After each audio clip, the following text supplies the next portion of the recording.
I am Samita. I am a design academic and a fashion designer.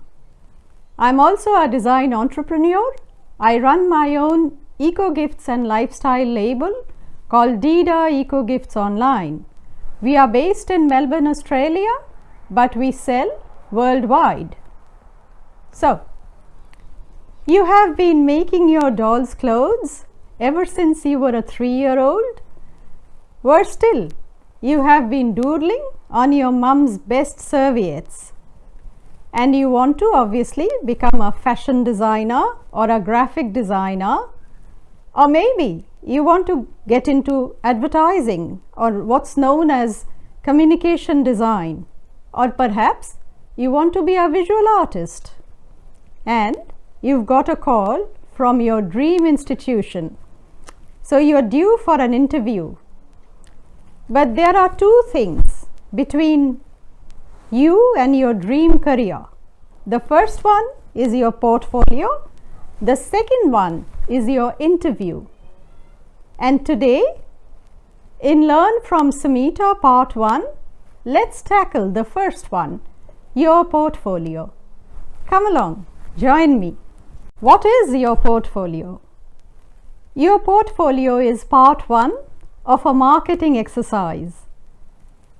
You have precisely 15 minutes with me, your interviewer, to convince me why I should select you over so many other students who have applied to enter my institution.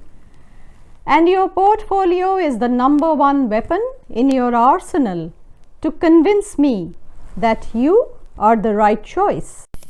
Your portfolio is your strongest marketing tool. Step 1. Your portfolio should highlight your problem-solving skills. Firstly, you are able to identify your problem, detect a gap which you would like to address.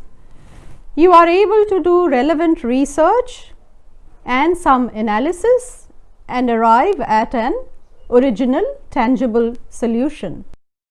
For example, you have detected a gap in the souvenir market. You have done your research and analysis, and you have arrived at a tangible and original and marketable product. Your project shows lateral thinking, and you are able to articulate your project clearly, explain it clearly in front of the interviewer. A question I get frequently is, how much should I put in my portfolio? What to include and what not to include? You don't have to include a lot. For God's sake, do not include everything that you have done since your kindergarten. Select 10 to 12 pieces of good work. Begin with your strongest work. A killer project that would make me sit up, your interviewer sit up and take note of you and your portfolio. Include a variety of work that shows off your skill sets. Your portfolio doesn't have to be cluttered. Present in a simple, organized manner and wrap up with a strong work. You know what? It's like that sweet dessert right at the end of a good meal, which leaves a nice sweet aftertaste in your mouth. And that's about it. Show work that is relevant to the major you are aiming at. Could be graphic, fashion, or communication design. I have told you what to do. Now I'll tell you what not to do. Number 1, do not overwhelm your interviewer. Carry your visual diary with you for extra support. And if your interviewer asks you about the process, you take your interviewer through the entire process that has helped you arrive at the final solution. Number 2, your presentation itself should be professional. Your folder should not be mutilated or crumpled, and if you are using crayons or charcoal for your drawings, make sure that you fix it with neutral hairspray. If I am looking at your sketches and drawings, I do not want to be covered with charcoal while I am looking at it. But you know what? A portfolio doesn't always have to be two-dimensional. It can be 3D. It can be a model. It can be a garment. So if you have a garment, make sure that you present it on a body hanger. If you have a mannequin available, you can put it on the mannequin. It should be ironed. It should have no rips or stains. You can even have a live model. Now at this point, no one expects you to hire a live model. You can ask a friend, a sister, a cousin, but make sure that your friend, sister or cousin has the confidence to face the interview board. She should not freeze in front of the interview board. Last but not the least, an absolute no.